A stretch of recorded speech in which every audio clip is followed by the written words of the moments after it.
வந்து இது பொதுவான பலன் மட்டுமே. அப்போ இதுவரைக்கும் கும்பத்தில் இருந்து கும்ப ராசிகனுக்கு ஜென்ம சனியாகவும், மீன ராசி அன்பர்களுக்கு 12ஆம் இடத்து சனியாகவும், மகர ராசி அன்பர்களுக்கு ராசிக்கு 2ஆம் இடத்தில் இருந்து பயணம் செய்து கொண்டிருந்தார். இனிவரும் காலங்களில் மார்ச் 29 பிறகு சனி பகவான் கும்பத்தில் இருந்து நகர்ந்து மீன ராசிக்கு இடம்பெயர உள்ளார். இன்றைய கோச்சார கிரக நிலைகள் பார்க்கும்போது மீனத்திலே ராகு பகவான் அங்கு சனியுடன் சேர உள்ளார்.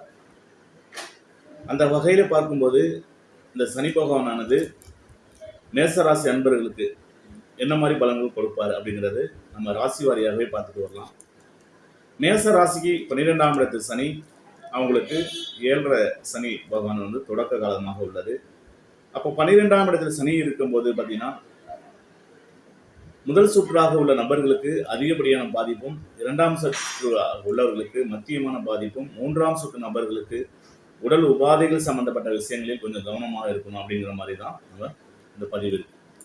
அப்ப மேச ராசியிலிருந்து அவர் மேச ராசிக்கு 12ஆம் இடத்தில் இருக்கார். அவரோட பார்வைகள் பார்த்தீங்கன்னா விசேஷ பார்வைகள் உண்டு.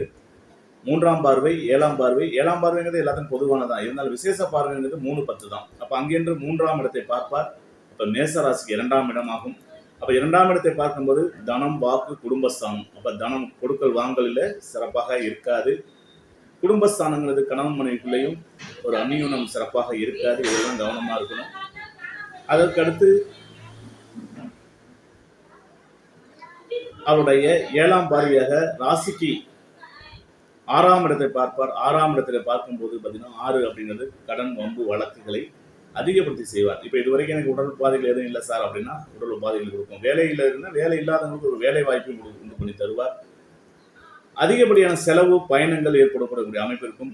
வயது முதிர்ந்தவர்களாக இருந்தால் உடல் உபாதைகள் உண்டு. சேமிப்புகள் கொஞ்சம் கரையும். சண்டை சச்சரவுகள் உண்டு. சமுதாய அந்தஸ்துல வந்து ஒரு குறைவுகள் ஏற்படும்.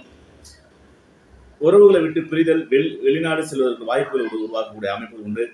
வயது முதிர்ந்தவர்கள் கை கால் பிரச்சனைகள் கொஞ்சம் உண்டு பண்ணுவார். கோர்ட்டு கேஸ், வம்பு வழக்குகள் எல்லாமே உண்டு. மருத்துவ செலவுகள் உண்டு.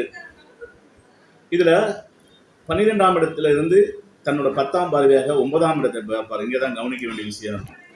இதுவரை தாய் தந்தை அந்த மகனுக்கும் தந்தைக்கு இல்லை இணக்கமான சூழ்நிலை இருந்தாலும் இனிமே வரக்கூடிய காலகட்டங்களில் அந்த சனி பகவான் 10ஆம் பார்வையாக மேசத்துக்கு 9ஆம் இடத்தை பார்ப்பார்.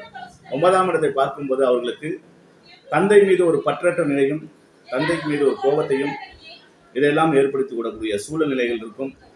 அதனால இவர்களுக்கு வந்து கொஞ்சம் சர்வ ஜாக்கிரதையாகவே இந்த காலத்தை கடத்துவது மிக சிறப்பாகும்.